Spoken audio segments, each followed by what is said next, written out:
on this topic. I don't pretend to be an expert in this area, but then I've been in the university for long enough and have been engaged in different kind of technology development and have been doing course development, curriculum development. So therefore, I believe that I can share with you some of my experience and view about how things go, and with this technology development, how far we should move. Now, the topic today, I start off by saying that emerging technology and an open platform can be an engine to drive the curriculum and pedagogy development. I put down there as a question mark. Is it really driving that way? I'm not sure, all right? So I'll come back to that later on. So I want to start off by saying that education, I think the most important role for the world is to have it democratized so that we want to provide more opportunities for learning for all citizens without any discrimination. I think that's the key of education. Now, having that, we need to ask ourselves, is there any challenges? Okay, all right, so there are a lot of challenges. So let's look back and understand actually how education evolved to the way it is. Now, what we see is that is education really framed under a structure? Does it require to have some sort of like a curriculum? Do we need to use specific pedagogy? Yes, we do have pedagogy. Yes, we do have curriculum. But is there a fixed format? I don't think so. Is there a time frame for learning? We know that there are various degree programs, 2-year associate degree. In Britain, there are 3-year degree program. In US, in other places, there are 4-year program. And Hong Kong has already gone through the process from 3-year to become 4-year. So what is really a standard format? Again, I don't know. And I think that there's no standard format. So what I see is that, in fact, diversity is good. And maybe in the past, actually nobody cares. And you think about what happened in the ancient time. Education is done in the Greek time or in the ancient Chinese time by having people engaging as a group discussion. Think about Confucius. Think about Plato.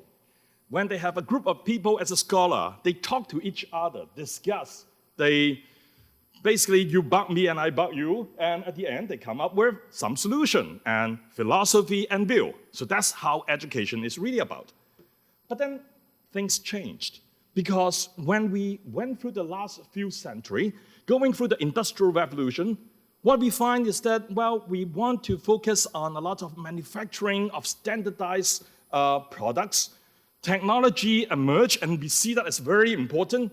And gradually, we find that there's so much knowledge that we can't really have one person who understands all. Think about Leonardo da Vinci. He's an artist, he's an engineer, he's a sculptor, he's also a medical doctor. He did everything. Can we? No, we can't. We become so specialized.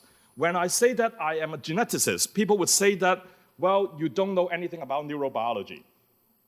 So we become so specialized, and we simply focus on our own interests. We call that very important area. And we also, the whole society, take this approach and say, we simply run it as like an assembly line. You do A and I do B, and somebody put A, B, C, D together, then we have a product. And so that's what we do. In university education, we do the same thing.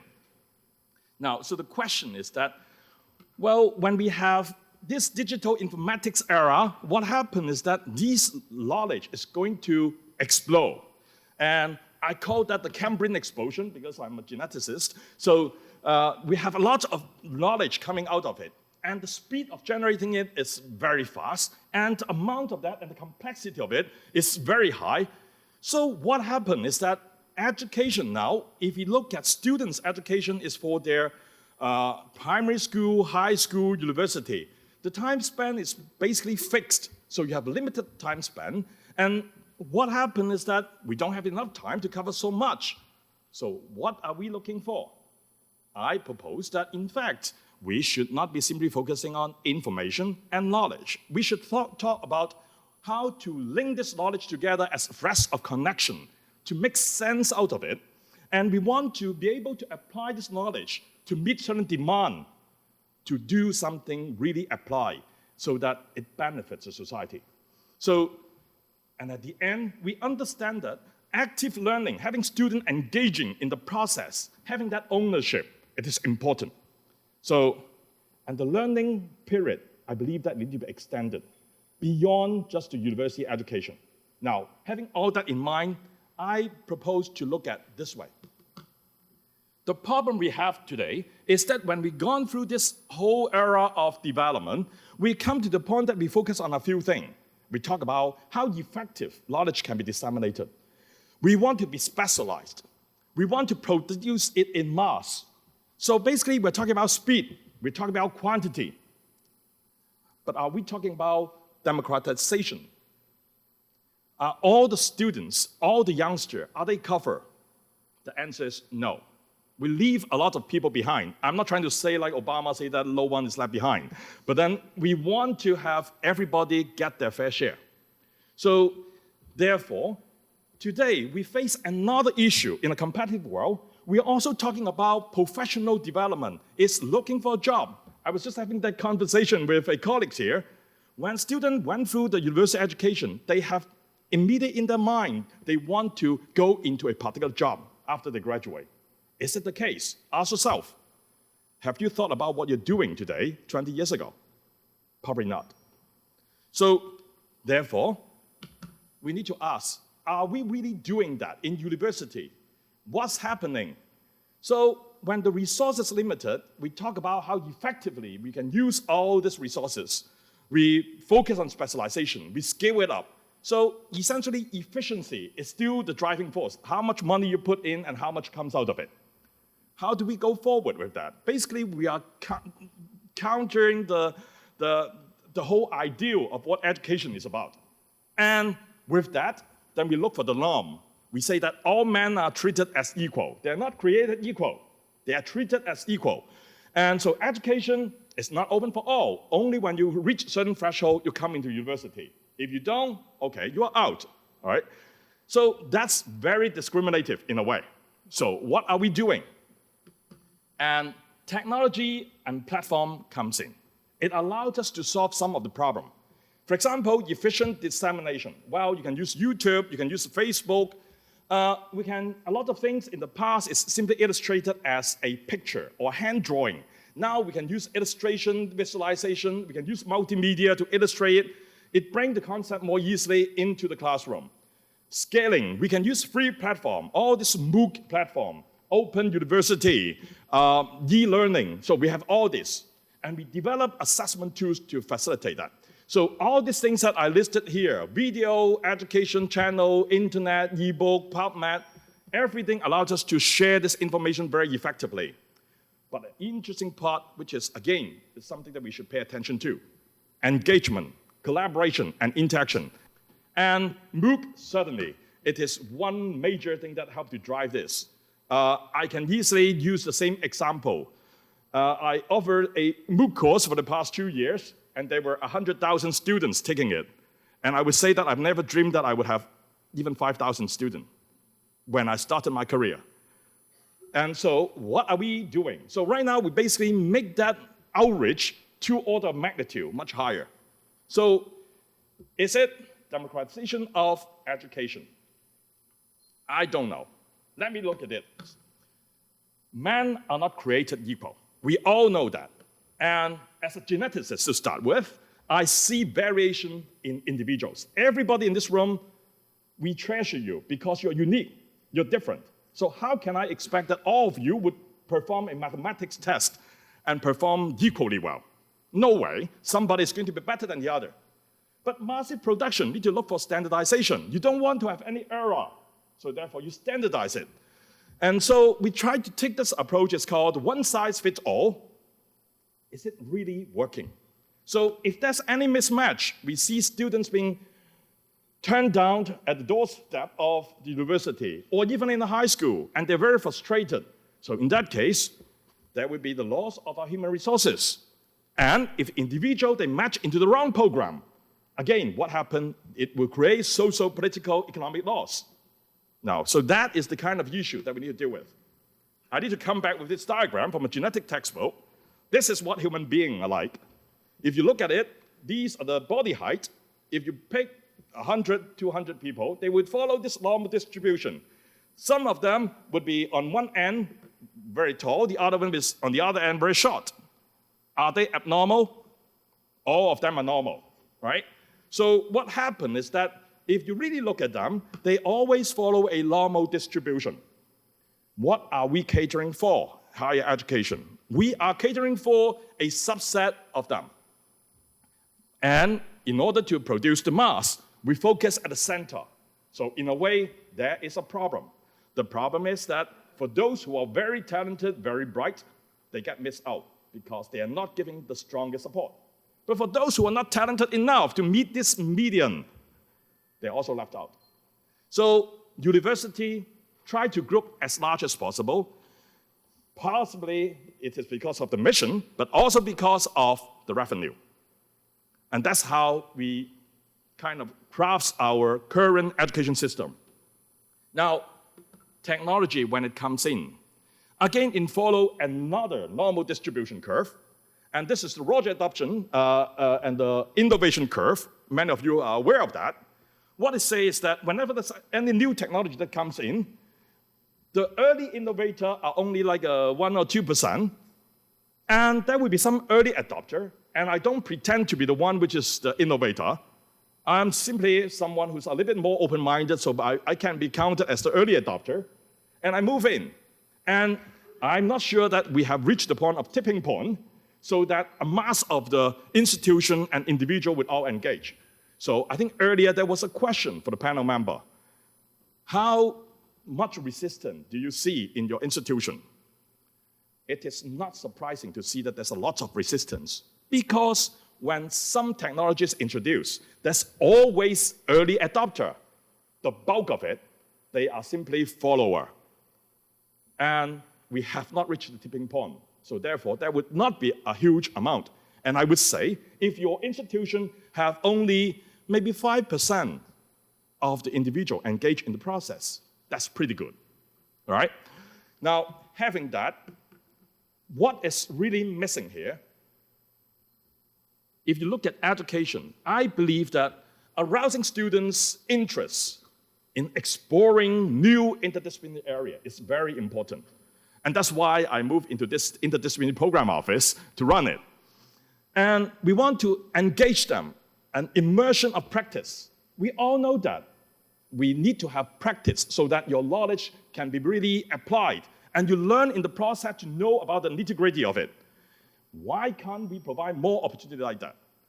And we want the student to develop their own interests, not the interests of their teachers, not the interests of their parents, but their own. And I often tell students, if you are 20 years old, your parent probably would follow you for another 20 to 30 years.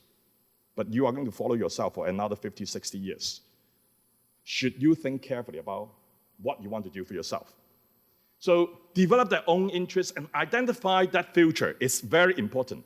This self-discovery and self-actualization, it is a key element in our education system, which I think in this technology-based process, we haven't really touched upon that. So that's what I see is education. So therefore, I propose a few things. And we can think about that and see how technology should move in this direction.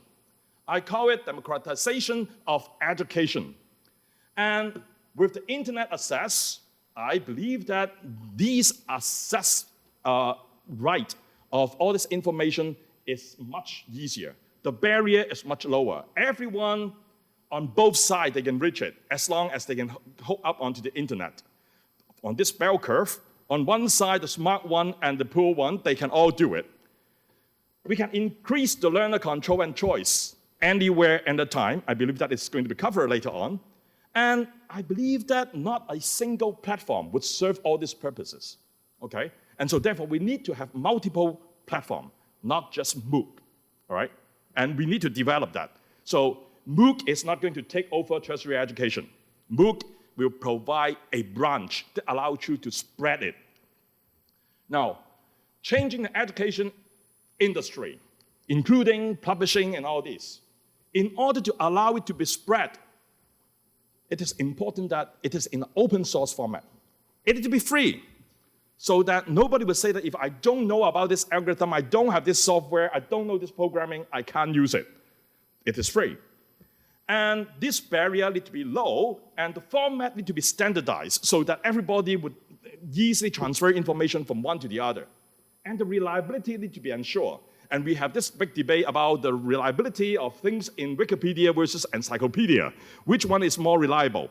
Of course, even things in encyclopedia can be totally wrong. I have my own research dealing with issues which is classic in the textbook for 30 years. It's because of authority. It is done by one single person. And when you repeat the experiment, you find that things are not right. And there are a lot of other possibilities to explain it.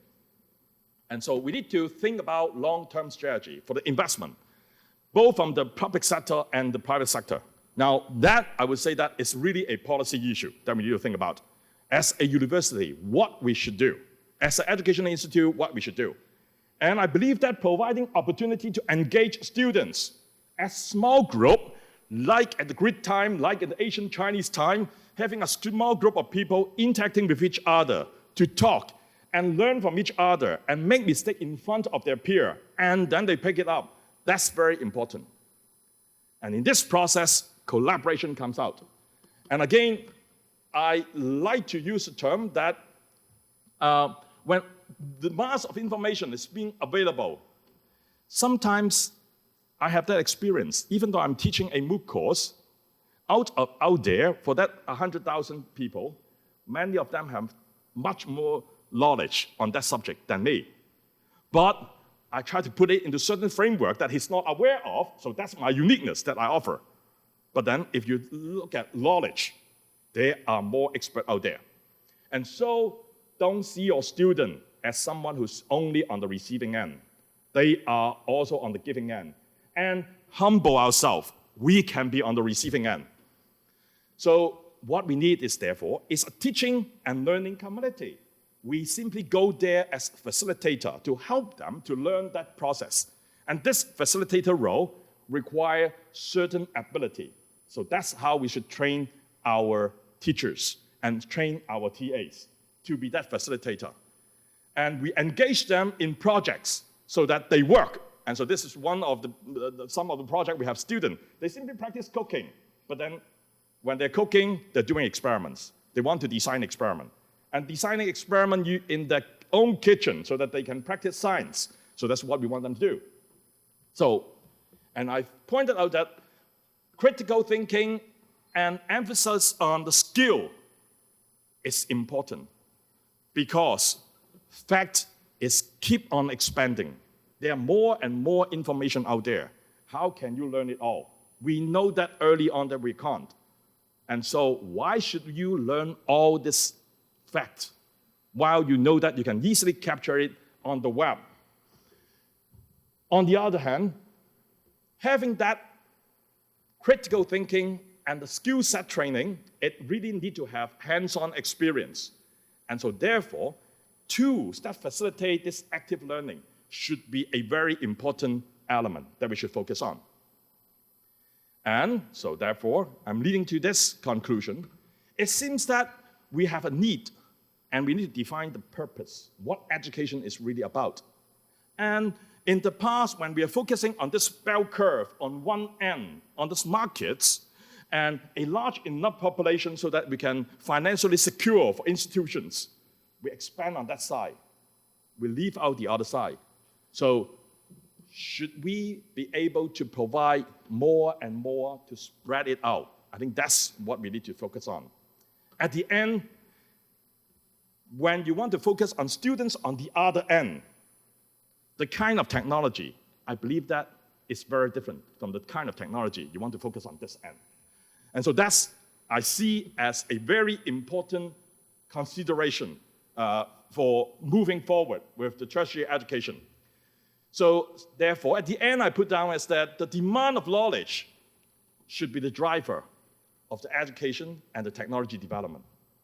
And only when that is done, we would be able to find this appropriate technology, which would then serve as the means for us to deliver good quality, high quality education for our students.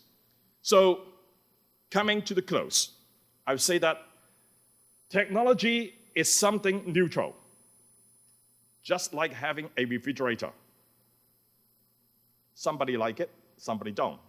It may cause global warming, but then you can't go without it. You need to strike the balance.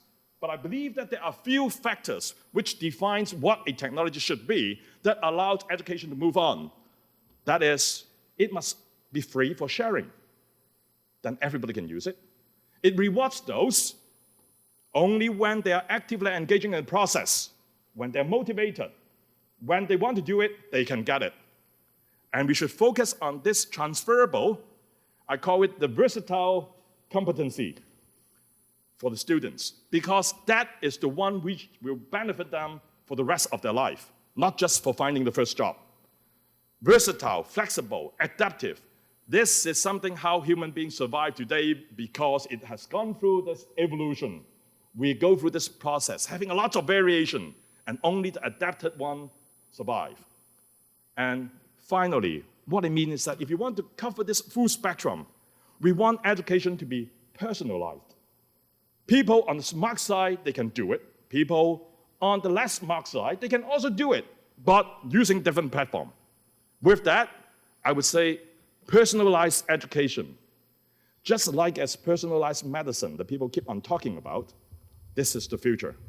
And I hope that we give it a serious thought before we plan for the next step. And technology would be a good addition in this process.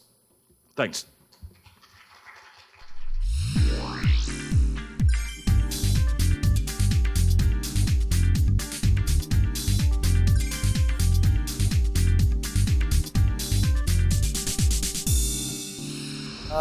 Just a previous session, we did both for the readers. Is the opportunity or a challenge? Now is that Professor Chow asked us that the opportunity for what? Were why do we challenge what? And continuously, the Professor Miah, chair in Science, Communication and Future Media, University of Salford, Manchester. So he will talk about that the personalized